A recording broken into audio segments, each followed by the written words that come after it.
Anime Spring Season 2023 is absolutely stacked, and not only did it fill my and probably your Spotify playlist with a whole bunch of new bangers, but also gave my for distraction craving brain what it wants the most. Good plots, nice animations, and degeneracy. To be honest, I'd like to give most of the shows I've watched this season a long form video, but I also got this adulting thing going on, so that's not gonna happen. But this is when I thought, why not put everything in one video and just hold it short? That's exactly what I did, and without wasting more of your time, let's take a look at what kind of shows this season had to offer. Let's go! Did you ever wonder what would happen if you used Saitama from One Punch Man with Mob from Mob Psycho 100? This would happen. And let me tell you, it's amazing. In a world full of magic and with only one person who cannot use it, Mush is the one who can't use it. Doesn't matter though, because who needs magic if you can just punch shit? After an encounter with the police, Mush is forced to attend magic school and make his way to become the next Dumbledore. Get it? Dumbbell? Whatever. Mesh is fun to watch if you dig following a muscle-brained character doing random things and still somehow manages to succeed at school. I will give it a 7 out of 10 because I feel personally addressed by this. Would be an 8 if I had the muscles, but it is what it is. And this next one is definitely not what I thought that it would be. I'm not particularly disappointed though, because KazeKatsu is exactly that kind of trash show I ended up loving, because not only did it put me in a constant state of what the fuck, but also legitimately made me question some of my life choices up until now, and that deserves some respect. I don't know why I enjoy this show. Is it because of the quality animation, the completely random scene changes, or the level of self-awareness this anime has? Whatever it is though, I want more of it, so let me just give it a can out of 10 and hope that trash like this never dies. I love it when an isekai steps out of its bounds and tries something different.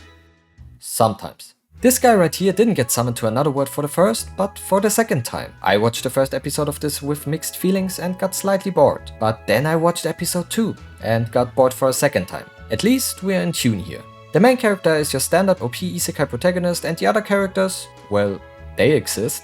Therefore it gets a "it's a thing" out of 10. Here is when the mixed feelings from our first episode evolve into something more positive. This is Kyotaro, an edgy Junie that recently won the Intrusive Thoughts lottery. And this is Ana, the girl he wants to kill.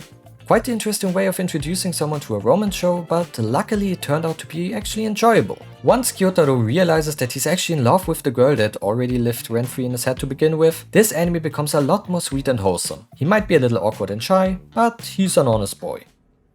マジキモい。いいぞ。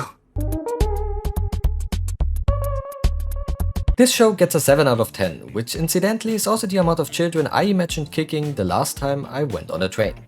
You in for the weird shit? Good, because Mahou Shoujo Magical Destroyers is a wild mix of themes you probably haven't seen before. Think of crashing a rave party, taking drugs, fighting pink elephants inside a fever dream, dodging a barrage of dark Himakuras, and combine all of this with weeps and magical girls. This is Magical Destroyers. This is the embodiment of an otaku fever dream, and this is fucking great. And this is the opening, which will make your ears feel the same way your brain will feel after watching the first few episodes. 繰り返される夢から覚めたいよ。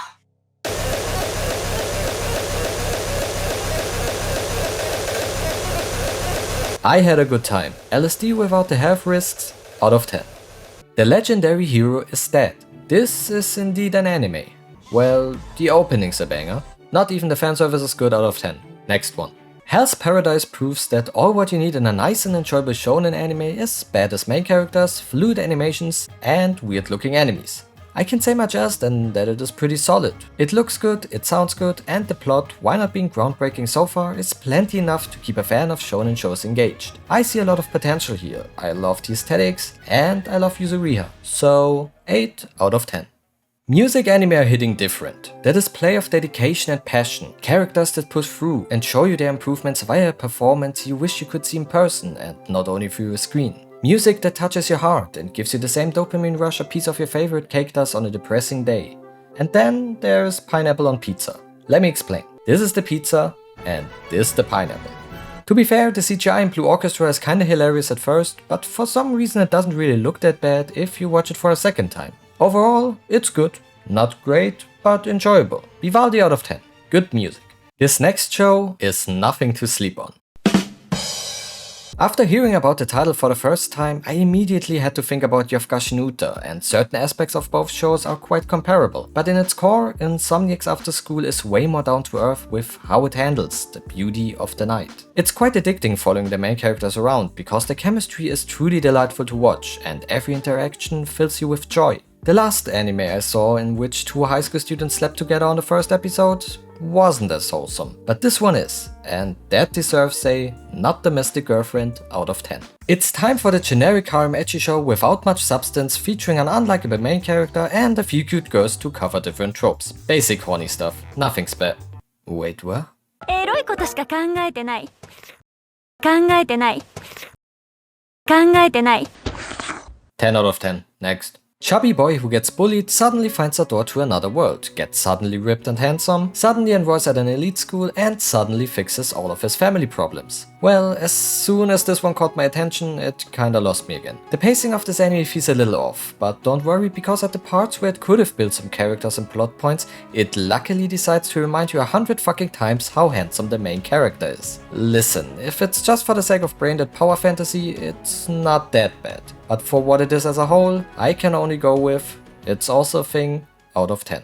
Guy dies, gets reincarnated, is a magical prodigy, yada yada. Most 6 out of 10 fantasy isekai ever. Next. What's this? A decent isekai this season? And it's by the same person who made Durarara? Now we are talking. That said, it's not exactly structured like a Durarara or Bakano, nor is it as thrilling, but you are still able to see the writing style here and there, especially when it comes to the characters and their quirks. It's nice having a reverse isekai again, it's nice having a yandere again, and it's nice having some shit going down. Legitimate 7 out of 10. Nothing's going down here anymore because it already did. Tengoku Daimakyo is my personal big surprise of the season. It has good animation, good characters, mystery, a post-apocalyptic world that is represented in a dark and realistic feeling way that you don't even mind the existence of supernatural stuff, and a story of chasing breadcrumbs, fighting trauma, and above all, a story of survival. If you haven't, give it a try. With that said, it gets a I want more out of 10. Sometimes you want more of the fluffy and wholesome stuff though, and Skip and Loafer probably is the best you can get this season. I really enjoyed this show because it just makes you feel warm and cozy without overshadowing the small character-driven drama aspect. It's also not overly tropey, characters feel authentic, and the soft art style perfectly fits the vibe of the show. Flat 8 out of 10. Attention gamers! Do you struggle finding a girlfriend, have no personality, and love Call of Duty and MMORPGs? Don't worry, because my love story with Yamada-kun proves that there is still a chance to find the girl of your dreams if you can compromise with her being an alcoholic. Sounds good, right? Jokes aside, it's not a bad show, but you can clearly see who received character traits and who didn't. Flat secondary main character out of 10. This anime also proves something, and that is that kids are indeed demons. And even if kicking them could be a short-term solution, no intrusive thought in the world protects you from bullying. But this little guy does. My Clueless First Friend is a wholesome slice of life anime about a transfer student who's befriending the class outsider and kills elementary school bullying by just using pure logic. It's a cute little show about friendship, therefore it gets a stop bullying out of 10. You know what's my favorite story element to convince characters to do certain things? Guilt tripping. Does forcing a high school student to work in a themed cafe because she bumped into you fall under some workers' law in Japan? Because whatever it is, I'm quite sure she doesn't get paid for it. And to make things worse, her co-worker hates her too. Aside from that though, Yuri is My Job is more entertaining than I thought. Not really a good Yuri show, but I blame capitalism for that. I kinda like the characters though, so there's a Garu out of 10. And now, before we round stuff up, let me quickly go over the spin-offs and continuations of the season. I really enjoyed the first part of Witch from Mercury, and the second half of it didn't fail to keep it that way. It's a great entry anime for people who want to get into Gundam, and even if you don't, it's still a really good sci-fi show on its own. Don't wanna spoil, out of 10. Season 2 of Tonikaku Kawaii is still cute and still wholesome. Like the first season, can't go wrong with the second one. Still good, out of 10. Demon Slayer's third season looks gorgeous again, keeps building hype, and is especially great for people who dislike a certain character. No Zenitsu, out of 10. Megumin spin-off can't quite deliver like the main series does, which was fully expected, but it's not bad at all. Solid spin-off and makes the wait for another Konosuba season more bearable. Explosion, out of 10. Attack on Titan's epic story is coming to an end, and we all know that the internet will be hell afterwards. The first 1 hour long episode was great though, so no complaining from my side. It will take a while for the other episodes to come out, but let's just enjoy the ride. Titans with pants out of 10. And now, let's head on to the last show of this video. The anime I talked about here are not ranked by my enjoyment or how good I think they are, yet I still decided to put the best anime of the season last. Talking about Oshi no Ko without spoiling parts I want you to experience yourself is hard, but if you watched until this point, maybe a simple "trust me bro" will work. From the banger opening, which at the point of this recording sits at almost 130 million views, over an absolute impressive first 80-minute long episode and an incredible performance by the voice actors, Oshi no Ko, with the setting it provides, the shade it throws and the themes it covers, places itself amongst the best anime in recent years. This show made me happy, sad, gave me goosebumps, characters I absolutely love, and made me angry because of how real it sometimes gets. If you haven't watched it yet, don't dismiss it as an idle show. This is not love life, it's hate life. It is about the dark side of entertainment industry. It shows the abysses of human behavior, but also their dreams and the will to pursue them. And to top all of this, there is something you absolutely will not want to miss out on, because I guarantee you, you will regret it.